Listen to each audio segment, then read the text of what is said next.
문재인 대통령이 지난 4일 4개부처 개각을 단행했습니다. 김현미 국토교통부 장관의 후임 자리에는 변창흠 LH 사장이 내정이 됐죠. 네, 공공자가 개념을 언급했던 변창흠 LH 사장이 등판하면서 정부의 부동산 정책 기조에 어떤 변화가 생길지 관심이 쏠리고 있는데요.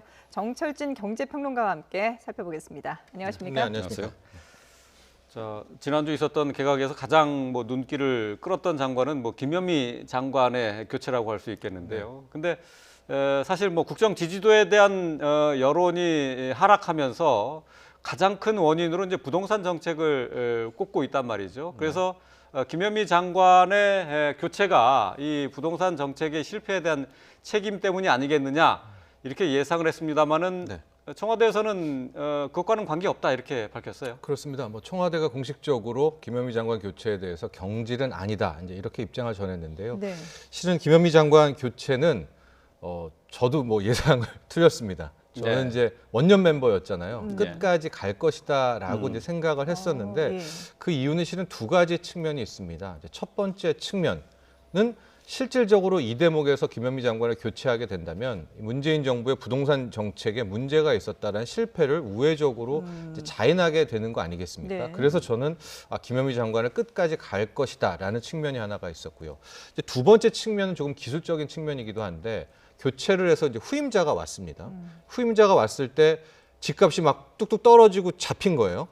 그러면 이제 그게 김현미 장관이 잘해서 잡힌 건가 아니면 후임 장관 때문인가.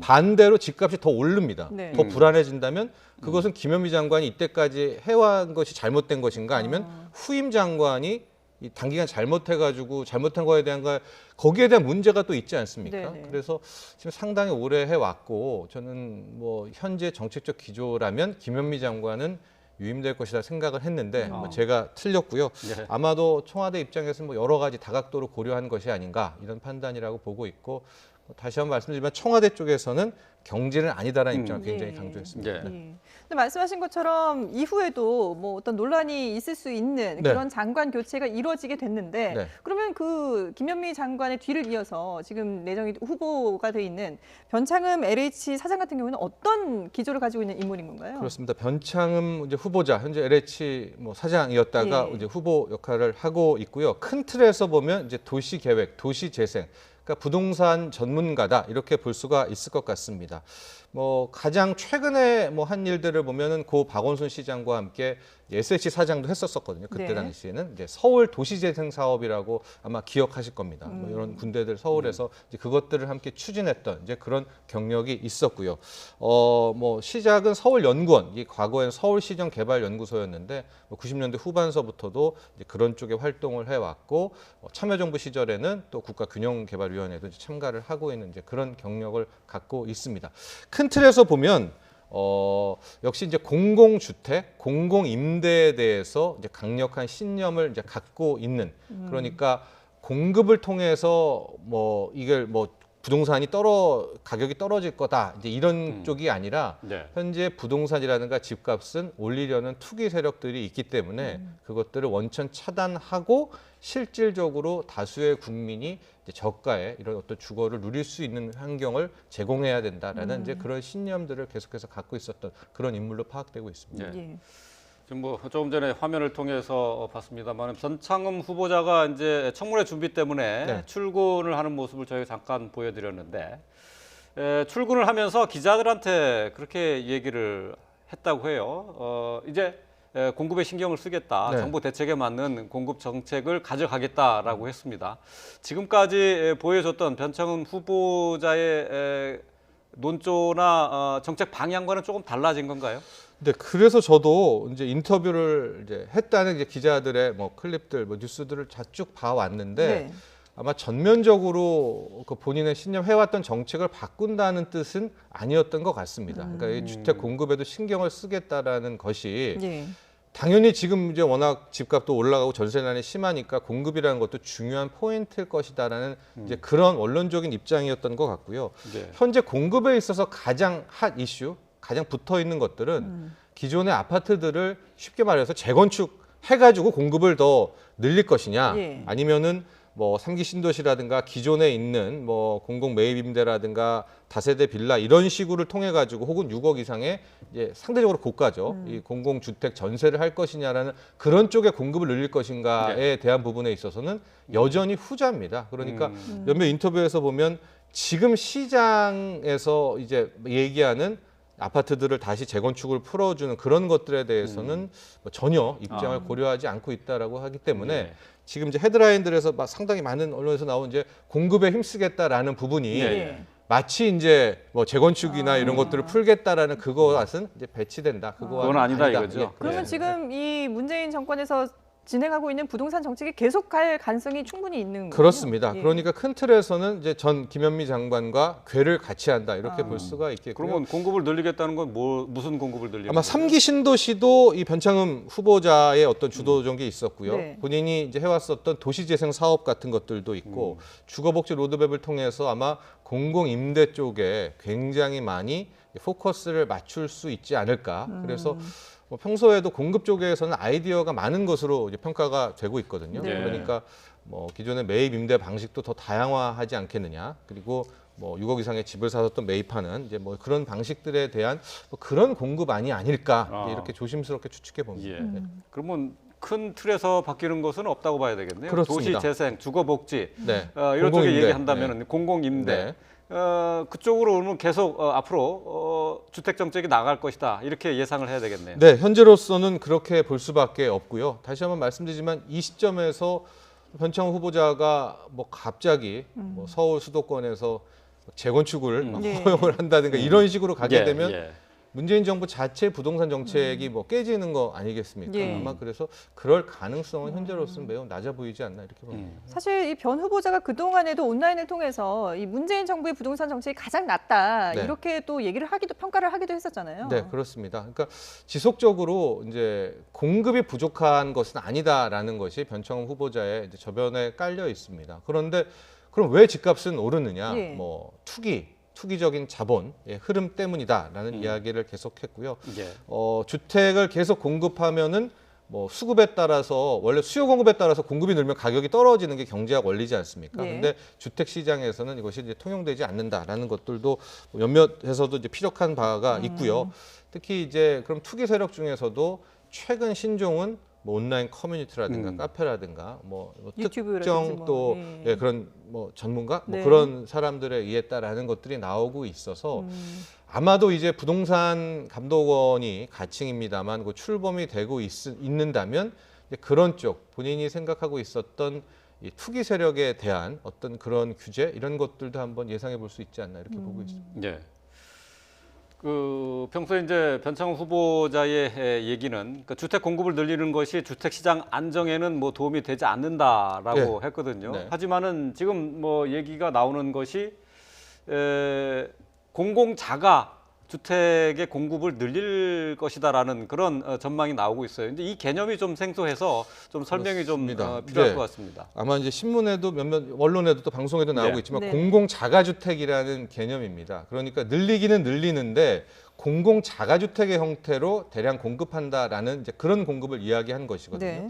공공 자가는 크게 이제 두 가지 개념이 복합돼 있다 이런 볼 수가 있는데요. 첫 번째가 토지 임대부 주택 개념과 두 번째 환매 조건부 주택 공급이 이제 같이 있는 거예요. 이게 말이 어려운데 네. 토지 임대부 주택이라는 것은 우리가 아파트도 그렇고요, 뭐 건물도 그렇고 거기에는 땅값과 건물값 두 개가 합쳐져 있지 않습니까? 그렇죠. 그런데 그것을 어떻게 하느냐면 토지 임대부는 일단은 땅은 당국이 소유를 하는 거예요. 그럼 거기에 들어오는 사람은 상대적으로 땅과 건물 가치 있는 가격보다 저렴하게 분양받을 수가 있죠. 싼 값에. 그런 대신에 땅에 대한 임대료는 당국에다가 내고 이제 그거의 주거를 싼 값에 누린다. 이게 이제 토지 임대부고 그다음에 환매 조건부는 뭐냐면 대신에 이제 일정 부분 그걸 매매를 해야 될 거 아닙니까? 예. 그 집에서 천년만 오래 살 수가 없으니까 그럴 때 환매 대상은 당국이 되어야 된다. 그렇다면 시세 차익이라는 개념은 사라지게 되는 거 아닙니까? 그럼 집은 단순히 주거의 용도로만 활용될 수가 있어서 이 두 개를 합친 즉 토지 임대부와 환매 조건을 합친 것이 이제 공공주택의 이제 개념이고 아마도 지금 공공 자가주택의 개념이고 네. 네. 변창흠 후보자가 계속적으로 해온 것들을 보면 이제 이런 형태의 공공 자가에 대한 것들을 확대하려는 이제 그런 움직임도 우리가 아직은 모릅니다. 예. 근데 예. 이걸 예. 해결하려면 실질적으로 이제 토지 공개념에 대한 부분도 상당히 커져야 되겠죠. 왜냐하면 이제 그 동안에 이 소위 말하는 뭐 토지 임대부도 힘들었던 부분이 LH나 SH가 계속해서 그 땅들을 보유하면 이거는 고정비로 남는 거 아니겠습니까? 네. 근데 지금 여기에 이 변창 후보자의 말한 토지 임대부는 그 살고 있는 사람이 임대료를 좀 내는 거거든요. 토지에 대한 임대료를 당국이. 그렇게 되는 개념이라면 아마 이제 국민들의 합의도 이제 필요할 것 같고요. 공공자가주택에 예. 대한 그런 부분들이 있는데 현재 과연 이제 이걸 바로 장관이 되자마자 예. 밀어붙일 수 있을까 예. 하는 것들은 좀 의문이고 기술적인 문제도 남아 있습니다. 특히 네. 3기 신도시라는 이제 3년 반 정도 후에는 대거 물량 공급이 좀 있거든요. 네, 네. 그러니까 아마도 그 2, 3년 내에 지금 나오고 있는 전세난이라든가 이런 부분을 어떻게 해결할까가 큰 숙제로 남아 있다 이렇게 보고 수 있습니다. 개념으로는 뭐 공공 자가 주택이라는 것이 성립이 가능할지 모르겠지만 이게 실제 정책으로 이어지기 위해서는 시기상으로도 또 그리고 예산 면에서도 상당히 부담이 되는 것 아닙니까? 그렇죠. 일단은 LH가 이제 있는 어떤 뭐 건물이든 뭐건 땅이랑 그걸 다 사들여야 있어야 되죠. 되기 네. 때문에 기술적인 문제도 있고요. 지금 과연 서울 수도권에서 특히 국민들이 살기 원하는 지역에 이런 곳들이 있을까라는 이제 그런 의문들.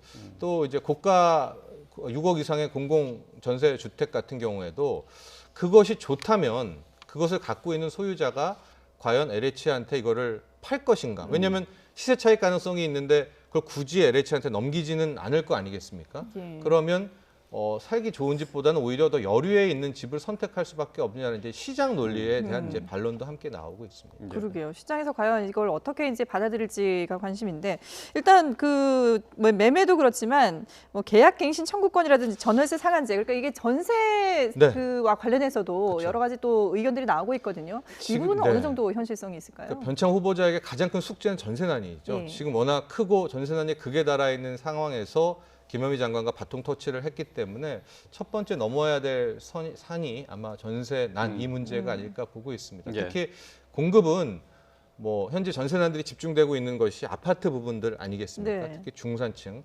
소득에서 이제 뭐 10분위로 따지면은 한 4분위에서 6분위, 7분위 이제 이분들의 가장 힘든 그런 대목인데 이걸 이제 어떻게 풀어갈 수 있을까?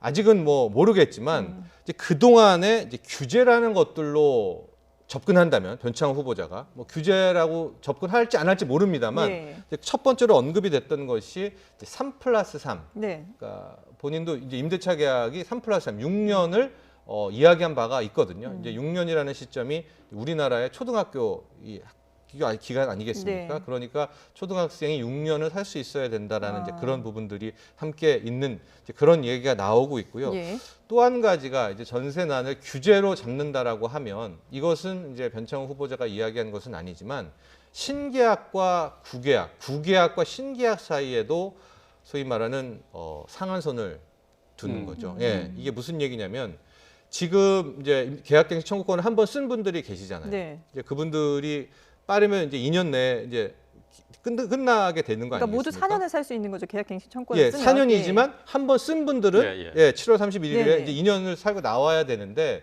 그 시점에 집주인은 새로운 임차인을 들여고 굉장히 더 높은 이제 가격을 올릴 예. 것이 예측이 되니까 지금 만에 하나 이 규제로서 전세난을 잡는다라고 하면 실질적으로 새로운 임차인이 오더라도 지금 나갔던 그 구 임차인과도 소위 말하는 상한선이 임대차 계약 상한선을 같이 적용하는 이 정도 급까지도 지금 예측이 이제 되고는 나오는 언급은 되고는 있습니다만 네네.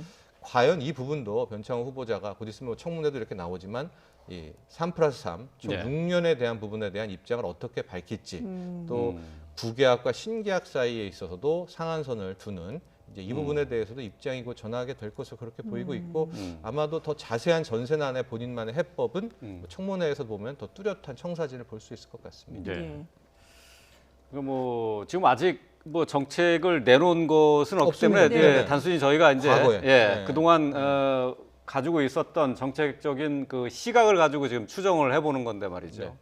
근데 이런 규제 면에서 보면은 그렇다면은 만약에 이제 이 변 후보자의 시각과 주장대로 이 정책이 실현이 된다, 뭐 추진이 된다 하면은 글쎄요 이제 김현미 장관하고 비교해 봤을 때 오히려 더 강력한 부동산 정책이 나오는 것 아닙니까?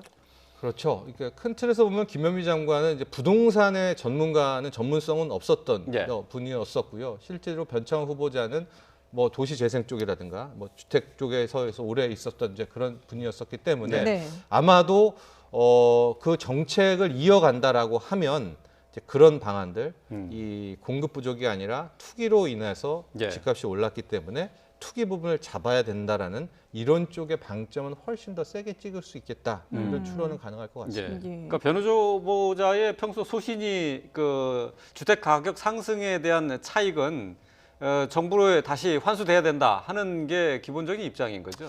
네, 그러나 이제 그런 것도 한번 지금도 그런지는 네. 봐야 되겠죠. 그래서 아마 분명히 그런 질문들이 나올 것 예, 같습니다. 예, 해서 분명히 차익이 나오게 될 것이고 지금 환매 조건부 주택 공급 이런 것과 함께 그런 차익은 다시 당국이 회수해야 되는 거에 대한 분명히 본인의 의견을 피력할 겁니다. 피력하지 않을 수는 없겠죠. 네, 예, 그렇죠. 그런 것들 학자로 있었을 때 하고 그럼요. 또 예. 이제 장관으로 맞습니다. 정책을 펼칠 때하고는 좀 다를 수 있다. 그렇죠. 그런 거죠. 네, 그렇습니다. 예. 네.